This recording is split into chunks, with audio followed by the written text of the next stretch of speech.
अस्सलाम वालेकुम। आप देख रहे हैं पाक टीवी और मैं हूं मोहम्मद अली नासिर। व्यूवर्स, मैं इस वक्त मौजूद हूं करोड़ों लोगों की दिलों की धड़कन चाहत बलोच साहबा के साथ। आज हम इनसे बड़े मज़े के सवालात करेंगे। चाहत बलोच का थोड़ा सा मैं आपको तारुफ करवा दूं, मॉडलिंग भी कर चुकी हैं, इसके अलावा स्टेज डांसर भी रह चुकी हैं और इस वक्त पाकिस्तान की नंबर 1 डांसिंग क्वीन शुमार की जाती है। आज हम उनसे वो सवालात पूछेंगे जो इनके फ़ैन जानना चाहते हैं और उन सब सवालों के इनसे जवाब सुनेंगे। अस्सलाम वालेकुम मैडम, कैसी हैं आप? ठीक हैं? जी, वालेकुम सलाम। मैं ठीक हूँ, आप सुनाएँ ठीक हैं? मैं बिल्कुल ठीक ठाक हूँ। अच्छा, तो मैडम ये बताइए कि आप जो फंक्शन लेती हैं, माशाल्लाह काफ़ी फेमस हैं, जो फंक्शन आप लेती हैं उसका क्या क्राइटेरिया होता है? क्या क्या असूल आप तय करती हैं, उसके बाद आप फंक्शन लेती हैं? हमारे व्यूवर्स को बताएं, वो जानना चाहते हैं।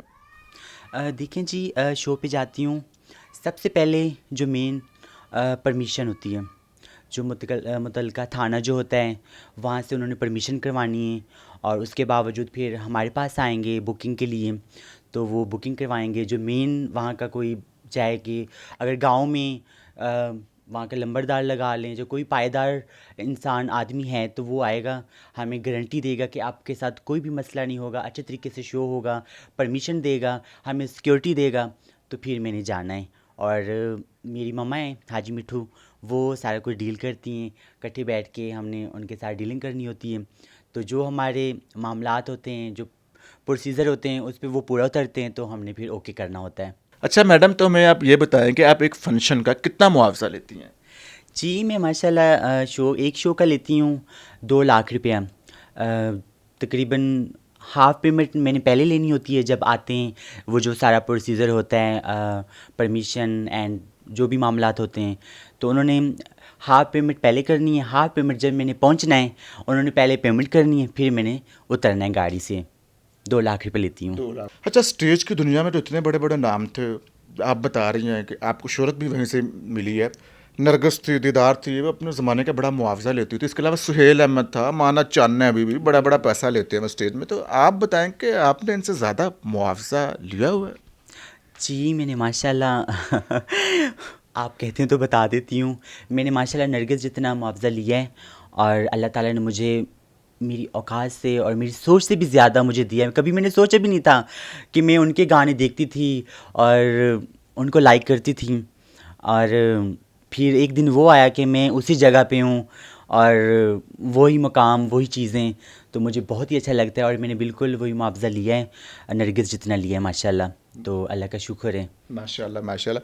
अच्छा, तो अब आपने एक तो मुझे बताया कि आपकी जो शोहरत थी वो स्टेज में डांसिंग का आपने वाक़या सुना, उसके बाद आपको मिली थी। अब आप हमें ये बताएं कि जब आप पंडाल में डांस कर रही होती हैं तो उसके बारे से बता दो कि वो कौन सा ऐसा इवेंट था जिसमें आप समझती हैं कि वो ज़िंदगी का दूसरा बड़ा इवेंट था, जिसके बाद आपको शोहरत मिली, पहचान मिली? उसके वाले से भी हमारे व्यूअर्स को बता दें। जी, माशाल्लाह मैंने शो तो काफ़ी किए हैं, बेपनाह शो किए हैं, याद ही नहीं है। लेकिन कुछ ऐसे शो हैं जो अक्सर मैं याद करती हूँ।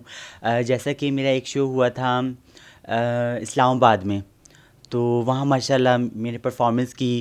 काफ़ी फ़नकार थे और भी काफ़ी नामवर मेरी फ्रेंड थी, नाम तो नहीं लेना चाहूँगी, लेकिन अल्लाह पाक ने मुझे वहाँ इतनी इज़्ज़त दी कि सब ने मुझे कहा कि आप वाक़ई अच्छी परफ़ॉर्मर हैं और वाक़ई अच्छा परफ़ॉर्मेंस करती हैं। तो वहाँ से अल्लाह ने मुझे उससे भी ज़्यादा इज़्ज़त दी। तो फिर लगातार शो में करती रही, अब शो ही करती हूँ।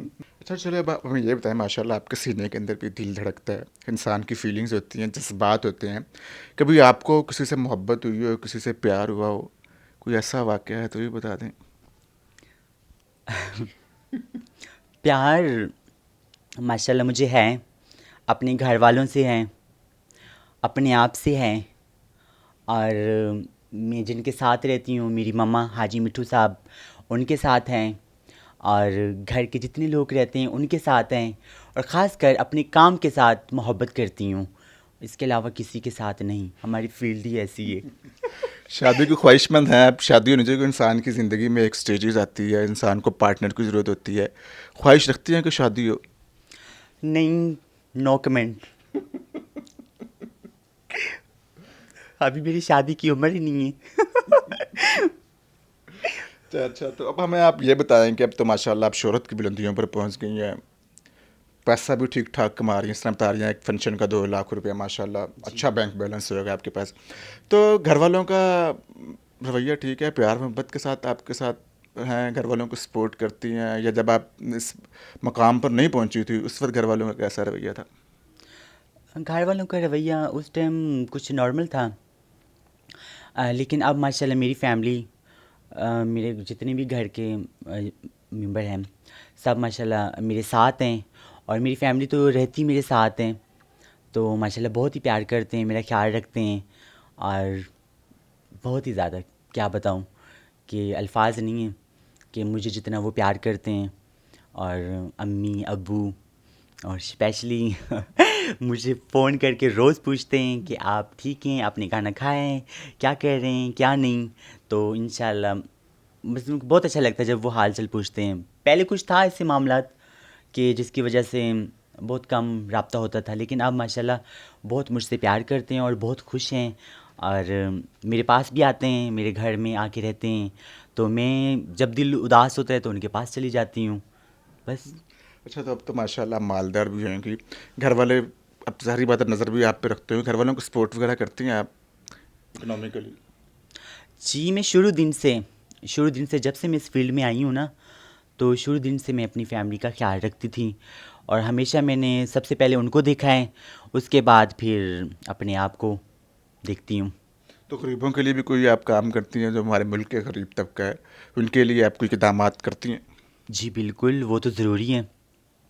हमारी एक असूल है कि हमने शो पे जाना है, शो से जैसे वापसी आना है, तो हमने जो हिसाब किताब करना होता है, मेरी मम्मा हाजी मिट्ठू साहब, उन्होंने हिसाब करना है ना, तो काउंटिंग करके जो उनका हिस्सा होता है हमने शो से निकाल के उनको अलहदा रख लेना होता है। तो वो फिर हमने, जैसे कोई गरीब या कोई मोहल्लेदार या कोई रिश्तेदार, कोई भी हैं, कोई मसला होता है, किसी बच्ची की शादी है या कोई भी इवन के मसले होते हैं, तो वो फिर हम उनकी सपोर्ट करते हैं। लेकिन कहते हैं अल्लाह की राह पे देना हो तो किसी को बताना नहीं चाहिए। लेकिन हमने एक असूल बनाया हुआ है कि शो से आना है, उनका हिस्सा जो बनता है वो हम निकाल लेते हैं, और करना भी ऐसे चाहिए, अल्लाह पाक और बढ़कर डालता है। अच्छा, तो हमने देखा कि आपके फंक्शन में अक्सर लड़ाई झगड़े फायरिंग के वाक़यात हो जाते हैं, तो इसकी क्या वजह है कि फ़ैन इस तरह बेकाबू हो जाते हैं? तो क्या आप कोई ऐसा एग्रीमेंट नहीं करते हैं कि तय हो कि भाई ये चीज़ें नहीं होएंगी, अगर होएंगी तो दोबारा मैं ऐसा फंक्शन नहीं लूँगी? उसके वाले से भी, एक तो लड़ाई झगड़े के वाले से भी बता दें कि ऐसा क्यों हो जाता है और उसके ऊपर आपका क्या रद्द-ए-अमल होता जी माशाल्लाह, आज तक मेरे शो पे ऐसा मसला नहीं हुआ। तकरीबन मेरे ख़्याल में नहीं हुआ आज तक ऐसा कोई प्रॉब्लम। जहाँ भी जाती हूँ मेरे फ़ैन, मेरे चाहने वाले सब मुझे इतनी इज़्ज़त देते हैं, इतना प्यार देते हैं कि मेरा दिल करता है कि नेक्स्ट टाइम भी मैं वहाँ जाऊँ और परफ़ॉर्मेंस करूँ। आज तक मेरे साथ ऐसा कोई मसला नहीं हुआ फ़ंक्शन पे। है? अच्छा, चाहत बलोच, अब आप हमें ये बताएँ कि आपके फंक्शन में फ़ैन भी होते हैं, कोई ऐसा वाक़या हमारे साथ शेयर करें कि फ़ैन ने कोई ऐसी दिलचस्प हरकत आपके साथ कर दी हो, जो आज भी आपको याद आती हो? कोई एक वाक़या हमारे साथ शेयर करें। जी, एक वाक़या हुआ था।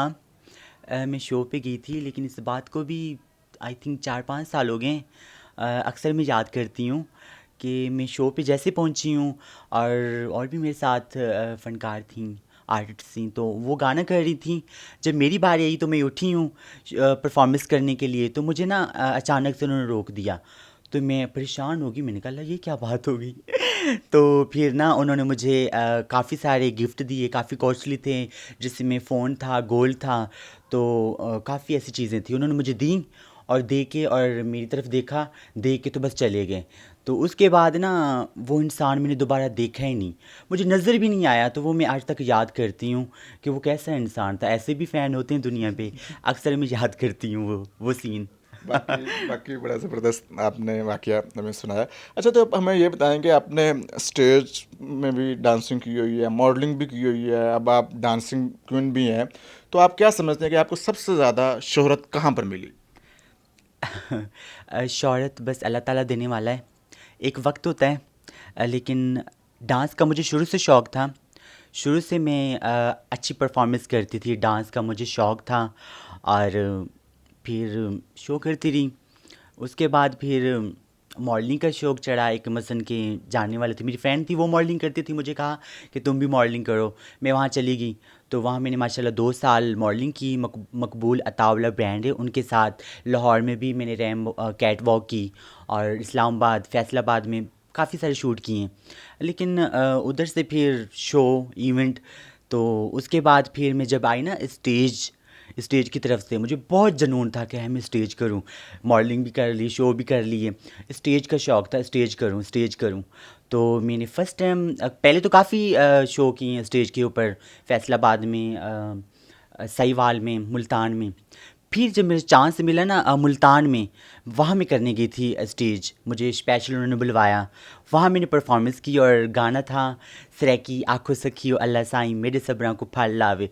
बहुत ही अच्छा सॉन्ग है और मैंने बिल्कुल जुनून के साथ, जैसे एक जुनून नहीं होता डांस का कि नहीं मैंने करना है, कंपटीशन था हमारा, तो मैंने बहुत ही जुनून के साथ वो परफॉर्मेंस की। और इतना बड़ा लंबा गाना है तो सब ना जितने देखने वाले थे, फनकार भी थे बीच में, इतनी ऑडियंस थी, सब ने पूरी तकरीबन 15-20 मिनट वो क्लैपिंग करते रहे जब गाना ख़त्म हुआ। और गाना आप वो सुन लेना, तकरीबन 12 मिनट का, 12.5 मिनट का वो सॉन्ग है, और मैंने लगातार वो परफॉर्मेंस की और सब ने इतनी क्लैपिंग की। वहाँ से मुझे शौहरत मिली कि वाकई ये डांसर है और वाकई ये अच्छी परफॉर्मर है। और मैंने वहाँ से फिर पीछे मुड़ के नहीं देखा तो फिर मैं लगातार चलती रही। माशाल्लाह माशाल्लाह। इसके बाद आपकी शोहरत जो सी है वो हर तरफ फैलने लगी है स्टेज की दुनिया के बाद। हाँ, हर तरफ जहाँ भी जाती थी ना मैं, फिर सब ने ये, एक टाइम तो ऐसा आ गया था किसी भी मैं थिएटर पे जा रही हूँ, शो पे जा रही हूँ, तो सब ने ये कहना है मैम वो गाना लिखा जाता था स्टेज पे भी, चाहे मैं वो गुजरांवाला कर रही हूँ, चाहे मैं सहीवाल कर रही हूँ, चाहे लाहौर कर रही हूँ, चाहे मुल्तान, चाहे फैसलाबाद, कहीं भी जाऊँ उन्होंने पहला मेरा सॉन्ग आँखों सखियो अल्लाह साईं ये उन्होंने लिख देना था, बाकी अपना पसंद कर लें जी। तो वो गाना समझो कि मेरी पहचान, मैं गाने की पहचान बनी और गाना मेरी पहचान बन गया। तो इतना मैं शौक़ से अब भी वो गाना करती हूँ। अच्छा, तो हमें अब ये बताएं कि भारत से आपको ऑफर हुई है काम की? हाँ, ऑफ़र हुई है, लेकिन हालात वाक़यात ऐसे हैं कि जा नहीं सकती कभी मौका मिला तो इंशाल्लाह ज़रूर जाऊँगी भारत, इंशाल्लाह। कोई फिल्मों वगैरह में पाकिस्तान की तरफ से ड्रामों में कोई ऑफर वगैरह आई हो तो उसका नाम भी लें, कौन सी मूवीज़ में कोई ऑफर वगैरह हुई है आपको? जी बिल्कुल, मुझे पाकिस्तान में ऑफ़र हुई थी। शफ़क़त चीमा साहब की मूवी थी, वो प्रोड्यूस कर रहे थे, तो उसमें एटम सॉन्ग की मुझे ऑफ़र आई थी, लेकिन काम की मसरूफ़ियात इतनी थी तो मैं मसलन कि ओके नहीं किया था। इंशाल्लाह नेक्स्ट टाइम कोई भी मूवी हुई तो इंशाल्लाह मैं ज़रूर मूवी में काम करूँगी। अच्छा, तो मैडम आप हमें ये बताएं कि माशाल्लाह आप दिखने में भी काफ़ी खूबसूरत हैं, बड़े बड़े लोग आपके फ़ैन हैं। कभी किसी ने आपको शादी का प्रपोज़ किया, आपको कोई बड़े सियासतदान ने किया हो, किसी बिजनेसमैन ने किया हो, कोई बड़ी पर्सनैलिटी जिसने कहा कि आप मुझसे शादी कर लें, कोई ऐसा वाक़या है तो हमारे साथ शेयर करें, उसका नाम भी लें? No comment. ऐसा कभी भी नहीं हुआ, हो भी तो, लेकिन पता क्या है, हमारा माशरा ही ऐसा है कि मसलन कि हमारा माशरा कबूल नहीं करता। और कभी आपने सुना है ऐसा कि किसी ट्रांसजेंडर की किसी से शादी हुई हो? ये हो नहीं सकता। अच्छा, तो अब आप हमें ये बताएं कि आपके नज़दीक इस वक्त किस ख्वाजा सरा की सबसे ज़्यादा डिमांड है? माशाल्लाह इस टाइम तो जो सोशल मीडिया पे हैं, जो दिखता है उसकी डिमांड है, तो माशाल्लाह सभी हैं, सभी माशाल्लाह मेहनत कर रहे हैं। अल्लाह पाक सबको इज़्ज़त दे, शौहरत दें, और सभी अपनी अपनी जगह ठीक है माशाल्लाह। अच्छा, तो अब आप ये बताएं कि स्टेज की दुनिया में इतने बड़े बड़े नाम हैं जो काम कर रहे हैं, तो हमारे व्यूअर्स को बताएं कि आपने किस किस के साथ काम किया हुआ है? बड़े बड़े नाम है स्टेज की दुनिया में, आपने किस किस के साथ काम किया हुआ है? जी माशाल्लाह मैंने काफ़ी बड़े फ़नकारों के साथ काम किया है, जैसे कि शफ़क़त चीमा साहब के साथ कराची आर्ट कौंसल में हमने ड्रामा किया था। हमारा तकरीबन 15-16 दिन का ड्रामा था, और माशाल्लाह उनके साथ काम करके मुझे बहुत ही मज़ा आया और काफ़ी कुछ सीखने को मिला, और माशाल्लाह बहुत ही अच्छे इंसान हैं। बाकी काफ़ी फ़नकार हैं जैसे कि साजन नवाज़ और गुलफ़ाम एंड और भी माशाल्लाह काफ़ी नाम आ रहे हैं कि हमारे फैसलाबाद के बहुत अच्छे फ़नकार हैं, अपना राशिद कमाल और मेरी बेस्ट फ्रेंड आफरीन परी बहुत ही अच्छी फ़नकार हैं। और भी मेरे साथ काफ़ियों ने काम किया, मेरी फ्रेंड वो भी अच्छी हैं, लेकिन आफरीन परी क्या ही बात है उनकी, और बहुत ही अच्छी इंसान भी है नेचर वाइज, और बहुत ही अच्छी वो भी परफॉर्मेंस करती है। लेकिन हमारा बहुत ही मसलन कि प्यार रहा है, जब भी हम काम करती थी अल्लाह ने हम दोनों को इज़्ज़त दी, तो हमारे काफ़ी ड्रामे हिट हुए हैं ना ये पिछले दिनों में, तो माशाल्लाह बहुत ही अच्छी है, मेरी दुआएं उनके साथ हैं। I love you Afreen. बहुत बहुत शुक्रिया चाहत बलोच आपका, आपने भी टाइम दिया। जी व्यूवर्स, तो यह थी हमारी प्यारी-प्यारी सी चाहत बलूच जिनकी आपने गुफ्तगू सुनी हो, यकीनन आपको इनकी बातें बहुत अच्छी लगी होंगी। हमें नेक्स्ट वीडियो तक के लिए इजाज़त दें। अपना बहुत ख़्याल रखिएगा। खुदा हाफ़िज़।